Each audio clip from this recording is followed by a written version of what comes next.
안녕하세요. 밴쿠버 신규 분양 퀸 서수지 부동산입니다. 오늘은 뿌리니 절대 지켜 강의 10번째 시간인데요.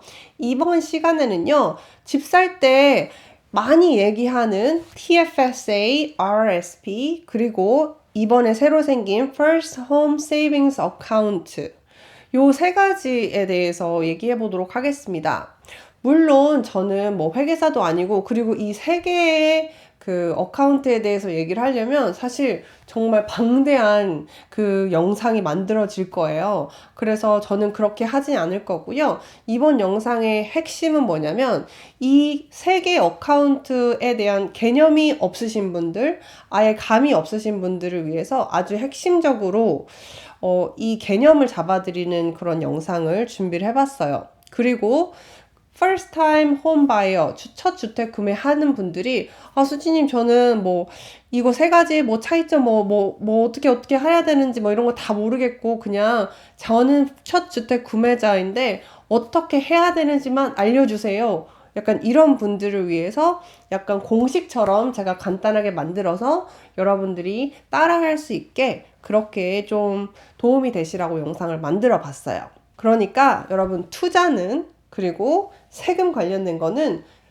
그분 전문가 분들의 조언을 받으시기를 말씀드리고요. 저는 어디까지나 부동산을 하는 이제 리얼터의 입장에서 첫 주택 구매 하시는 분들이 요 세 가지의 어카운트를 어떻게 사용하면 좋은지에 대해서 이제 간단하게 말씀을 드리겠습니다. 먼저 간단하게 투자 종류에 대해서 알아볼 건데요. 우리 은행에 돈 예금 시켜놓고 조금씩 이자 받는 세이빙 어카운트 간단하게는, 그리고 두 번째는 이걸 이제 텀 예금식으로 하는 GIC가 있고요. 거기에다가 본드에 투자하는 것도 있고, 뭐 스탁, 주식 시장에 투자하는 것도 있고, ETF도 있고, 뮤추얼 펀드도 있고, 또 요즘에는 크립토도 있고, 그리고 이런 다양한 투자 그 종류가 있는데요. 보통 은행에 가시면 여러분 이런 것들을 다 투자 상품을 접하실 수가 있고 은행을 통해서 투자를 하실 수가 있습니다. 자, 이제 세 개 TFSA, RRSP, 그리고 First Home Savings Account 이 세 가지에 대해서 얘기를 해볼 건데요. 여러분, TFSA 끝에 Tax Free Saving Account, 그리고 First Time Home Buyer Saving Account 다 뒤에 Saving Account가 들어가기 때문에 여러분, 이게 내가 보통 은행에 가서 만드는 체킹 어카운트, 세이빙 어카운트가 아닐까? 라고 생각하시는 분들이 있는데 그게 아닙니다. 이게 이름이 너무너무 잘못됐어요. 그래서 이 부분을 제가 꼭 짚고 가고 싶어요. 이 세 개의 어카운트는요, 정부에서 세금 혜택을 주는 정부 공식 인증 레지스터 된 돈주머니라고 보시면 됩니다. 그래서 내가 은행에 가서 그냥 세이빙 어카운트를 만든다고 해서 그게 세금 혜택을 받을 수 있는 세이빙 어카운트가 아니고요. 제가 그 레지스터 된 TFSA를 만들어요. 그래서 거기 안에서 GIC에다가 투자를 할 수도 있고 아니면은 뭐 스탁 마켓에 투자를 할 수도 있고, 그래서 요 안에서 내가 돈을 굴린다 라고 생각을 하시면 돼요. 그러니까 그냥 큰 돈주머니다 라고 생각을 하시면 돼요.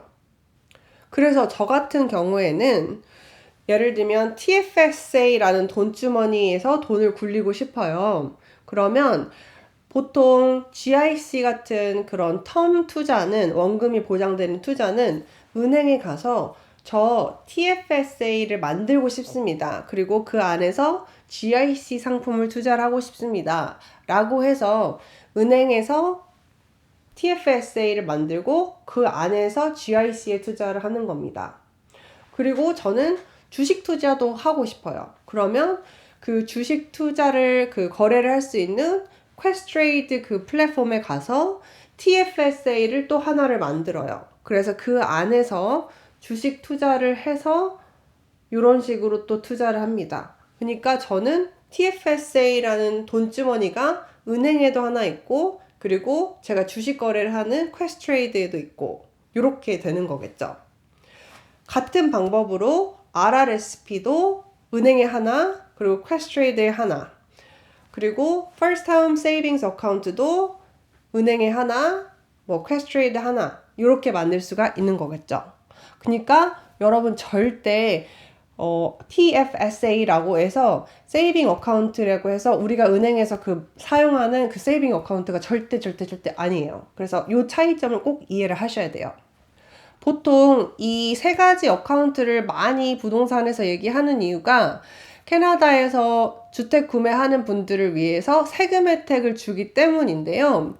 세금 혜택, 어떤 혜택인지, 그리고 뭐 이거의 특징이나 뭐 리미테이션이나 언제 돈을 뺄 수 있다, 뭐 이런 것들 사실 내용이 너무 방대하기 때문에 그걸 정리해 놓은 회계사들이 만든 영상들이 있어요. 그래서 여러분 그런 걸 찾아서 각각의 그 어카운트를 어떻게 사용하는지, 장단점은 뭔지 이런 것들은 그런 영상을 보시고 참고를 하시고요. 만약에 여러분들이 정말 첫 주택 구매가 목표고 완전 불인이다, 완전 투자에 대해서 잘 모른다, 캐나다에서 이런 경제에 대해서 그런 금융에 대해서 잘 모른다 라고 하시면 제가 그런 분들을 위해서 아주 간단하게 이렇게 하세요 라고 설명을 드릴게요. 먼저 첫 주택 구매자분들은 첫 번째로 First Time Home Saving Account 있잖아요. 작년에 새로 생긴 거기에다가 돈을 먼저 빡 맥스로 채우셔서 돈을 굴리셔야 돼요. 그리고 나서 남는 돈을 이제 TFS에 넣을 거냐, RRSP에 넣을 거냐 결정을 하셔야 되는데요. 이 두 가지의 가장 큰 차이점은 뭐냐면요. TFSA는 내가 이미 세금을 낸 돈을 투자를 했어. 이 투자를 해서 수입이 생기면 그 수익에 대한 세금을 안 내는 거예요. 또 한 가지는 TFS에 있는 돈은 내가 주택 구매를 하지 않더라도 빼서 쓸 수가 있어요. 그렇기 때문에 만약 신규 분양을 구매를 하려고 생각하시는 분들, 근데 이제 그 디파짓 금액을 모으는 분들이라고 하면 TFS에 돈을 넣는 게 더 좋겠죠. RRSP는 고액 연봉자 분들이 아주 유용하게 쓸 수 있는 그 어카운트인데요. 왜냐하면 세금을 이번에 내가 돈을 이만큼 벌었어요. 그럼 이거만큼에 대한 세금을 내야 되잖아, 인컴 텍스를. 근데 RRSP에다가 돈을 요만큼을 해서 내가 요만큼만 세금을 내는 거예요, 올해. 그렇기 때문에 고액 연봉자분들은 여기에다가 내가 올해 내는 세금을 디퍼를 하는 거기 때문에 아무래도 지금 돈이 더 많이 생기니까 돈을 더 빨리 불릴 수가 있겠죠. 그래서 요런 세금 혜택이 있습니다. 세금을 안 내는 건 아닌데 나중에 리타이어를 하고 나서 그때는 보통 이제 소득이 줄어들 테니까 그때 이제 돈을 조금씩 빼면 그때 이제 세금이 줄어든다, 요런 개념인 거죠. 그렇기 때문에 RRSP라면 고액 연봉자, 그러니까 연에 한 13만 불, 12만 불, 13만 불 이상 버는 분들 같은 경우에는 주택 구매를 위해서 RRSP에 넣는 것도 괜찮은 방법인 것 같아요. 하지만 RRSP에 넣은 돈은 첫 주택 구매자분들이 주택 구매할 때 돈을 빼서 쓸 수는 있지만 그거를 15년 안에 다시 넣어야 돼요.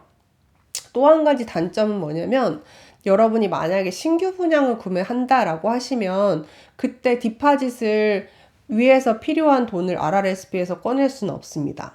그렇기 때문에 RRSP는 고액 연봉자 중에서 리세일로 주택 구매를 하려고 하시는 분들, 그리고 15년 안에 다시 그 돈을 넣을 수 있는 분들이 여기에다가 돈을 넣으시면 좋을 것 같아요. 자, 이렇게 해서 간단하게 3개의 어카운트에 대해서 얘기를 해봤는데 다시 정리를 해보자면 무조건 첫 주택 구매자분들은 First Time Home Saving 어카운트를 맥스를 하시고 그리고 난 다음에 내 상황에 따라서 TFSA 넣느냐, RRSP에 넣느냐 결정을 하시는데 가장 큰 포인트는 신규 분양을 구매하기 위한 종잣돈을 마련하시는 분들이라면 TFSA에 넣으시고요.